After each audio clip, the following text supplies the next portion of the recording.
कोण जबाबदार वाटते तुम्हाला या सगळ्या घटनेला? या सगळ्या घटनेला पर्यावरण विभागाचे जे मुख्य आहेत संजय कुलकर्णी हे जबाबदार आहेत. त्यांच्यावरती बडतर्फी बरोबर जर कुणी मृत घोषित झाले तर मनुष्यवधाचा सुद्धा गुन्हा दाखल व्हावा. त्याचबरोबर एक्झिक्युटिव्ह इंजिनियर म्हणून योगेश आल्हाट यांच्यावर जबाबदारी आहे. त्यांच्या बाबतीमध्ये डिपार्टमेंटकडनं त्यांचं शिक्षण हे बोगस आहे, पदवी ही बोगस आहे, अशा प्रकारची तक्रार नगरविकास खात्याकडे झाली होती. नगरविकास खात्याने त्याच्या संदर्भामध्ये माननीय आयुक्तांना कळवलेलं आहे की ह्या बाबतीत जर विद्यापीठात जर त्यांची हजेरी नाही तर ती डिग्री कशी काय ग्राह्य धरावी, हा एक मुद्दा आहे. दुसरं म्हणजे वेस्ट टू मॅनेजमेंट एनर्जी ह्याच्यामध्ये 20 मीटरच्या वरती कचऱ्याच्या ढिगाची हाईट नसावी असं नॉर्म्स आहेत. ते नॉर्म्स असतानासुद्धा ही हाईट 20 मीटरच्या वरती होती. त्यामुळं जागेवरती तो अधिकारी सस्पेंड झाला पाहिजे. दुसरं म्हणजे हे सगळे सबलेट दिलेली कामं आहेत. अनेक कामं ही जी आहेत ही इकडच्या बड्या लोक आहेत, म्हणजे ह्याच्यातला आका कोण आहे हे सुद्धा काढणं जरा आता गरजेचं आहे. SIT माध्यमातून याची चौकशी झाली पाहिजे.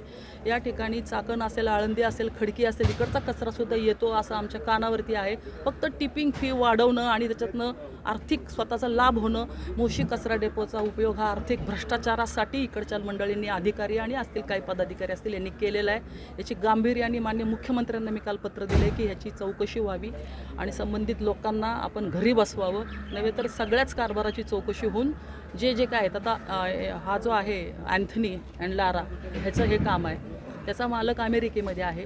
आणि मग ह्या ठिकाणी कुलकर्णी असतील, तो आल्हाट असेल, हे किती वेळा येतात, किती वेळा इथं व्हिजिट करतात. त्यांना इंटरेस्ट नाही, त्यांना STPचे टेंडर काढण्यामध्ये, त्यांना परिचालन करण्यामध्ये, त्यांना दुसरे म्हणजे एवढी कामं देऊन ठेवलीत त्यांच्याकडं की त्यांना ह्या कचरा डेपोच्या ह्याच्यामध्ये कुठलाही इंटरेस्ट नाही. हे जीवाशी खेळ नाही, हा खून आहे. पण काही कोट्यावधींचे टेंडर काढले जातात, काम होताना दिसत नाही, नक्की पैसा जातो कुठे काय?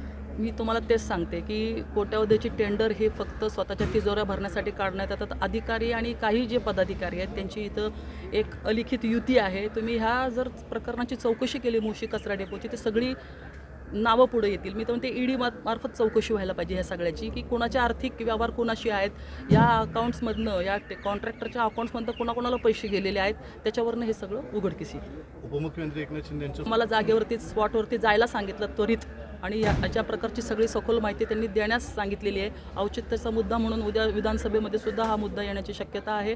नव्हे तर आम्ही ह्याचा जोपर्यंत म्हणजे पूर्ण ह्याचा खुलासा होत नाही तोपर्यंत आम्ही काही ह्या प्रकरणाला सोडणार नाही. आयुक्त म्हणतायत खरं तर ही नैसर्गिक आपत्ती आहे. आयुक्त नेमकं कुणाला वाचवते या प्रकरणात? आयुक्तांना या गोष्टीची माहिती नाही आहे, म्हणजे ते नवीन आलेले आहेत आणि माहिती नाही आहे किंवा त्यांना त्याच्यात पडायचं नाही असं एकंदरीत दिसतंय. आणि ते वाचवत आहेत म्हणल्यापेक्षा त्यांना राजकीय दबाव असण्यापेक्षा त्यांना अजून त्याच्यातली कल्पना नाही आहे. आम्ही त्यांच्याकडनं सक्त मागणी करणार आहे. येणाऱ्या जनरल बॉडीमध्ये असेल, येणाऱ्या स्थायी समितीच्या मिटिंगमध्ये असेल, आयुक्तांना ह्याचं उत्तर द्यावं लागेल. त्वरित ह्या 2 लोकांना तर घरी बसवलंच पाहिजे ज्यांनी या प्रकरणाला जबाबदार आहे. ठीक आहे.